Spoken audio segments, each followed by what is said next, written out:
নাগরিক পার্টির প্রতি আপনাদের আকাঙ্ক্ষা রয়েছে, দেশবাসীর আকাঙ্ক্ষা রয়েছে। আপনার আমরা কি প্রমিস করছি, কি কমিট করছি, সেটা শুনতে দীর্ঘদিন ধরে আগ্রহী হয়ে আছেন। আজকে সেই দিন, আজকে সেই বাংলাদেশের রাষ্ট্র গঠনের ইতিহাস, এদেশের মানুষের রক্তের এবং আত্মত্যাগের ইতিহাস। কিন্তু বাস্তবতা হচ্ছে স্বাধীনতার ৫৫ বছর পরও গণতন্ত্র, সাম্য এবং মানবিক মর্যাদা এবং জনকল্যাণমুখী একটি রাষ্ট্র প্রতিষ্ঠা করতে এই ব্যর্থতা এবং এই বাস্তবতা স্বীকার করাই আমাদের রাষ্ট্র সংস্কারের প্রথম ধাপ বলে আমরা মনে করি।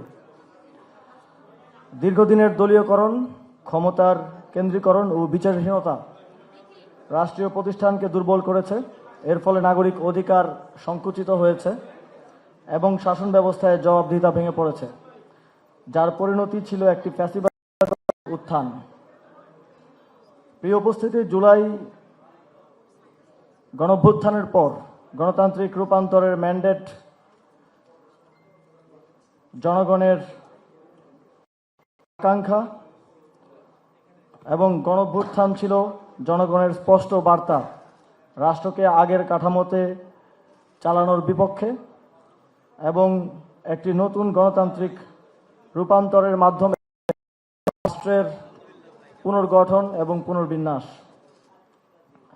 জাতীয় নাগরিক পার্টি বিশ্বাস করে মৌলিক ও কাঠামোগত সংস্কার ছাড়া স্থায়ী গণতান্ত্রিক রূপান্তর সম্ভব নয়। সেকেন্ড রিপাবলিক কোনো স্লোগান নয়, এটি একটি জবাবদিহিতামূলক, অন্তর্ভুক্তিমূলক ও মানবিক রাষ্ট্র প্রতিষ্ঠার অঙ্গীকার। সংগ্রামী উপস্থিতি, আমরা বাংলাদেশের রাজনীতির ইতিহাসে বাংলাদেশের নির্বাচনের ইতিহাসে অনেক ইশতেহার দেখে থাকি। বিষয়ে আমরা দেখি যে কিছু কিছু ক্ষেত্রে একটা বেঞ্চমার্ক স্টাবলিশ হয়ে গেছে যে আমাদেরকে শিক্ষায়, স্বাস্থ্যে জিডিপির 5% বরাদ্দের কথা বলতেই হবে, বাস্তব হোক কিংবা না হোক। ভেঙে বেরিয়ে আসতে চেয়েছি।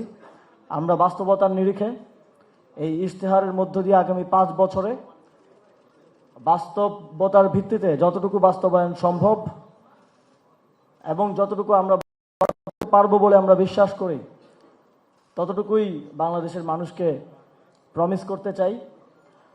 এবং আমরা কোনো অবাস্তব নাম্বার কিংবা কথা বলতে চাই না। আমাদের ট্যাক্স টু জিডিপি রেশিও 6.5 থেকে 7.5%-এর মধ্যে বর্তমান। এখন কমিট করি যে আগামী 5 বছরের মধ্যে শিক্ষায় এবং স্বাস্থ্যে 5% ইচ করে বাস্তবায়ন করব। তাহলে সেটা অনেকটা অলিক শোনাবে এবং আমরাও বাংলাদেশে চলমান যেই রাজনৈতিক প্র্যাকটিস, ইশতেহার দিয়ে সেটা বাস্তবায়ন না করতে পারার যে প্র্যাকটিস, তার মধ্যে ঢুকে যাব। আমরা সেটা চাই না। এই ইশতেহারের সঙ্গে দীর্ঘ কথোপকথনের ফল, আপনারা পদযাত্রা থেকে শুরু করে আমরা দেশের পথে প্রান্তরে গিয়েছি। আমরা মানুষ আমাদেরকে তাদের বক্তব্যগুলো দিয়েছেন। আমরা সমাজের বিভিন্ন কমিউনিটির সাথে বসেছি, তাদের কথা শুনেছি। বিভিন্ন পেশাজীবী গোষ্ঠীর সাথে বসেছি, শ্রমিকদের নেতৃত্বের সাথে বসেছি। সকলের কথার ভিত্তিতে এই ইশতেহার তৈরি হয়েছে। 12টি অধ্যায়ের 36 দফার অগ্রাধিকার নিয়ে নির্ধারিত হয়েছে। এনসিপি এবং এনসিপি সাথে যেই 11 দলীয় ঐক্য, সেই ঐক্য ক্ষমতায় গেলে আইন, নীতি ও প্রশাসনিক সংস্কারের মাধ্যমে এই অঙ্গীকার বাস্তবায়নে আমরা দায়িত্বশীল ভূমিকা পালন করব। আপনাদের সকলকে আজকে আবারও উপস্থিত হওয়ার জন্য ধন্যবাদ। আমার বক্তব্য শেষ করছি। আসসালামু আলাইকুম।